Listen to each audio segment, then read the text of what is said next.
What if? What if you had a friend who died without knowing Jesus as their personal savior? What if he or she went to hell? What if one day you received a letter in the mail from beyond? A letter from hell. A letter from your friend in the flames of eternal torment. The following is a dramatic presentation. It was written by a fictitious high school student named Josh to a friend named Zach. Although Zach had every opportunity to tell Josh about Jesus, he didn't. They were best friends. They played soccer together, they went to classes together, they partied together, they shared their lives with each other. But there was one thing Zach held back from Josh: his personal relationship with Jesus Christ. The rest of the story is simple and sad. A few too many beers, a tragic drive home, a crash, a death, a funeral, a letter. Here is that letter in its entirety. A letter from hell.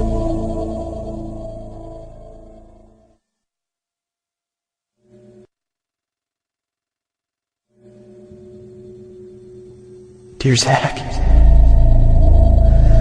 I died today. It's a lot different than I expected. You see, I always thought dying would bring me into a world that's foggy and hazy. But this place is crystal clear.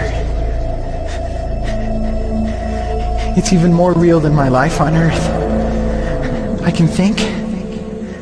I can talk. I can even feel. Right after the wreck, I could feel my spirit leaving my body. It was the weirdest thing, Zach. I thought I heard you screaming out to me, man. I must have been just imagining things. At first, I was just standing in line, getting registered, I guess. They asked me for my name and began to look in this thing they called the Book of Life. I guess they couldn't find it, though, because this huge angel standing next to me grabbed me by the arm and started dragging me away. I was terrified. I had no idea what was going on. I asked the angel where he was taking me, but he didn't answer. So I asked him again. Finally, he told me that only those whose names were written in the Book of Life could enter into heaven. And the rest would be condemned to hell forever. Man, I was scared. The angel threw me into some kind of holding cell where I've been sitting and thinking for a long, long time. Do you want to know what I've been thinking about? I've been thinking about you. Zach, you're a Christian. You told me so yourself. I mean, we talked about it 3 different times today. Kelly brought it up, and you laughed it off. Coach Adams brought it up, and you changed the subject. I mean, it came up right before the wreck. Well, the question I can't get out of my mind is this, Zach. Why haven't you ever told me about how to become a Christian? I mean, you say you're my friend, but if you really were, you would have told me about this Jesus and told me how to escape this terrible place that I'm headed for. I can feel my heart pounding in my chest. The angels who have been chosen to cast me into hell are coming down the hallway. I can hear their footsteps. I've heard of this hell, Zach. They call it the lake of fire. I can't stand it, Zach. I'm terrified. No, the angels are at the door. Oh no. No!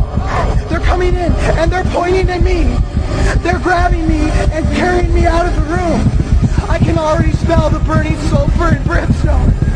I can see the edge of the cliff where hell burns. This is it. I am without hope. We're coming closer. Closer. Closer. My heart is bursting with fear. They're holding me over the flames. I'm damned forever. This is it. They have thrown me in. Fire.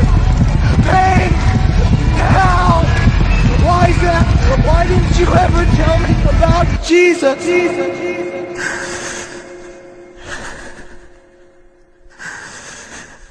Signed, your friend, Josh. Your friend, Josh. P.S. Welcome. Wish you were here. Wish you were here. Wish you were here.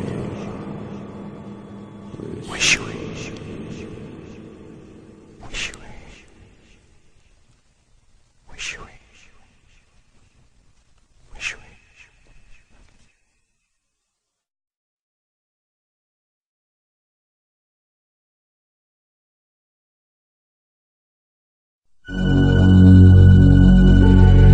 Don't bother me. Don't bother me with souls to save. I have my own agenda. There's school to do, sports to play, important stuff to attend to. Don't bother me with my friend at work. He's got his own religion. I don't have time to change his mind. He'll make his own decision. Don't bother me with that little girl, the girl playing in the street. She's much too young to understand that the Savior she can meet. Don't bother me with the sounds I hear, the sounds of people shrieking, although I wonder who they are. Who are these victims screaming? Don't bother me with who they are. I really don't want the blame. 'Cause it's my friend at work and that little girl.